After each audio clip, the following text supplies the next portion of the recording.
because Anna, I don't want my daughter to end up institutionalized. Enabling people hurts them. It robs them of the opportunity to learn what is the most adaptive way to move in the world. And if it happens chronically during childhood, it turns them into narcissists and abusers. The child makes up the rules. The parent doesn't really have boundaries or enforce them. And the child kind of gets their way. When they want something, they're overindulged because the parent is afraid of conflict or tantrums. Permissive parents send their kids the message that you can do whatever you want and there won't be any consequences. Authoritarian parents, on the other hand, teach their kids that there won't be any negative consequences for you because I won't let you make your own mistakes. And authoritative parents teach their kids you have a right to make age-appropriate choices.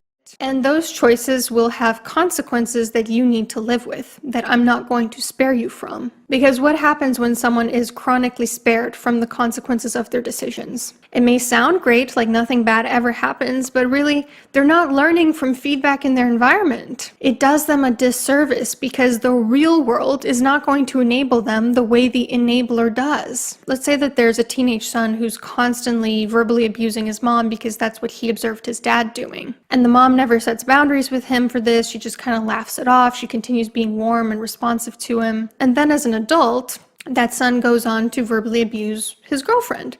And he feels shocked when he experiences negative consequences for his behavior. Then maybe even runs to his mom to fix it for him. That's the situation of how permissive parenting does not allow people to learn from feedback in their environment. Versus with authoritative parenting, a teenage son tries to verbally abuse his mom. The mom immediately nips it in the bud and says, the way you're speaking to me is unacceptable, it's very hurtful, and I'm going to have to ground you for 2 weeks. The son learns that action A leads to consequence B, and especially if this is done over and over and over again, he is getting that message. He's understanding that I cannot do action A unless I want to receive consequence B. Why do you keep making excuses for her? Why does everyone else have to tiptoe around her temper? And why is it never to her that you say, please play nice, please try to keep yourself in check? And for the very first time, I heard the enabler lose their cool and snap and say, because Anna, I don't want my daughter to end up institutionalized. And at that point, it occurred to me, this person thought she was protecting her child. This is a mother who naturally loves her child and wants to make sure that harm doesn't befall her. But the saddest part is that enablers don't realize they're ironically in this position because of enabling. Because if they hadn't let all those slam doors and rages and screaming and physical abuse go without any sort of consequences, that person would have learned the lesson sooner that their behavior is not appropriate. Really, the best off person in this situation is the enabler. Everyone else loses. The person getting enabled, the other people around them. The enabler gets to feel good about themselves, gets to feel in control at the cost of everyone else's well-being. Now, don't get me wrong, it's not exactly fun for the enabler either, because you're signing up for a lifetime of the stress of trying to control other people who are ultimately not within your control, which is a losing game, and trying to prevent consequences that will eventually not be preventable. And when that happens, the person being enabled will blame the enabler rather than taking responsibility for their own actions. Anytime we try to control the outcome of somebody else's life, eventually when they don't like something about that outcome, they're going to come to you to blame you. Here's the issue. People need to learn from the consequences of their own actions. Remember that graph I showed you of different parenting styles?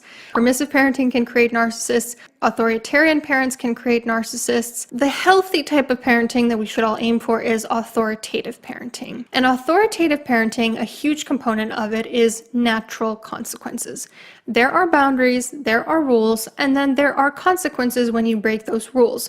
And those consequences are not overly punitive. They just are what naturally happens when you do a certain action. So for example, let's say that there's a 10-year-old girl who wants to stay up until midnight the night before a test. If she has a permissive mom, her mom is probably going to let her, and then the next day her mom is going to cover for her at school saying she's sick to her teacher. An authoritarian mom, on the other hand, might threaten her or yell at her or manhandle her into going to sleep. Whereas an authoritative mom will try to reason with her daughter, will try to say, listen, this is the rule, like, you need to go to bed. But if her daughter still refuses to do that, her mom is going to let her live with the consequences of her choice. And the next day, when she's too tired to go take a test, she's not going to cover for her. She's still going to make her go take a test and live with the consequence of getting a poorer grade. So I'm literally begging people to stop enabling harmful behavior. If you are a parent, do not fall prey to permissive parenting. Do set rules and boundaries for your children. Do let them experience the natural consequences of their actions without trying to save them. Do make it clear what behaviors are and aren't acceptable. You could give a man a fish every single day, or you could just teach him how to fish. In this situation, letting people learn from the consequences of their behavior is teaching a man how to fish. It is giving that person life skills that means they won't need to rely on you forever anymore. At some point, they're going to know what to do on their own. Don't solve their problems for them. Don't take on their responsibilities. Get your self-esteem from within yourself, from your own life, not from somebody else's. Work on your codependency and the secret gains that you get from it. I hope this was helpful. I'll see you soon.